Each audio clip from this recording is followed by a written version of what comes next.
राधे राधे दोस्तों, श्रीमद् भागवत गीता हिंदुओं का पवित्र ग्रंथ है। इसमें हमें जीवन का पूरा सार बताया गया है। गीता में भगवान कृष्ण के उन उपदेशों का वर्णन है जो उन्होंने महाभारत युद्ध के दौरान अर्जुन को दिए थे। गीता में दिए उपदेश आज भी उतने ही प्रासंगिक हैं और मनुष्य को जीवन जीने की सही राह दिखाते हैं। इसमें भगवान श्री कृष्ण द्वारा अर्जुन को दिए गए उपदेशों की पूरी श्रृंखला है। इसमें जीवन के अर्थ को विस्तार पूर्वक बहुत खूबसूरत तरीके से समझाया गया है। गीता का अनुसरण करने वाला व्यक्ति जीवन में कभी असफल नहीं होता है। गीता में श्री कृष्ण ने बुद्धिमान व्यक्ति की पहचान बताई है। इसके अनुसार सबसे समझदार और स्थिर बुद्धि वाला व्यक्ति वही है जो सफलता मिलने पर अहंकार में नहीं आता और विफलता मिलने पर गम में नहीं डूब जाता।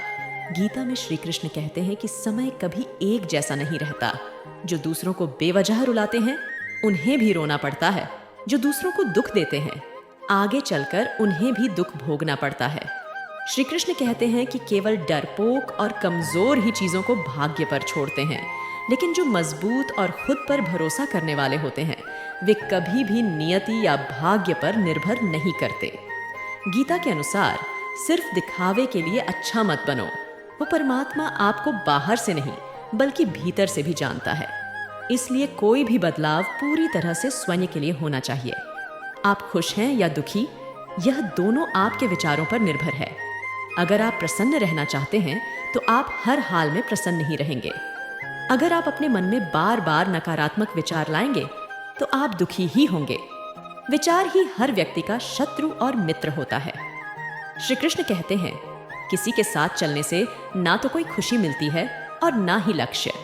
इसलिए मनुष्य को सदैव अपने कर्मों पर विश्वास करते हुए अकेले चलते रहना चाहिए।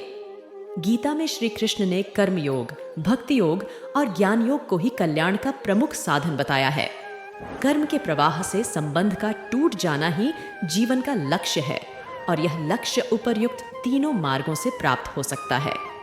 कृष्ण कहते हैं, मैं ना तो तुम्हारी महंगी भेंट से प्रसन्न होता हूँ, न दिखावटी दान दलायुता से। अगर मेरे मन को हरना है तो मुझे प्रेम से पुकारो, मैं हाजिर हो जाऊंगा। अवास्तविक चीजों को लेकर मन में कभी डर पैदा मत होने दो। वो वास्तविक नहीं है। वह ना तो कभी था और ना कभी होगा। इसके विपरीत जो वास्तविक है वह हमेशा से था और उसे ना तो बदला जा सकता है ना कभी नष्ट किया जा सकता है। जो मनुष्य किसी अच्छे काम में लगा हुआ होता है, आने वाले समय में उसका अंत कभी बुरा नहीं होता है।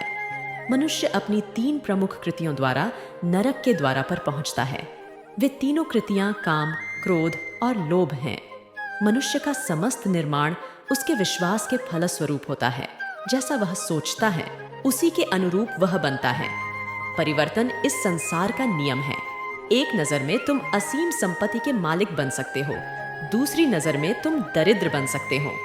इसलिए एक इंसान के रूप में इस धरती पर तुम्हारे कुछ कर्तव्य हैं। अनिवार्य रूप से अपने कर्तव्य को निभाओ। तो दोस्तों, आज के लिए इतना ही। अगर आपको यह वीडियो पसंद आई तो लाइक, शेयर और सब्सक्राइब करें। साथ ही कमेंट्स में जय श्री कृष्णा लिखना ना भूलें। धन्यवाद दोस्तों।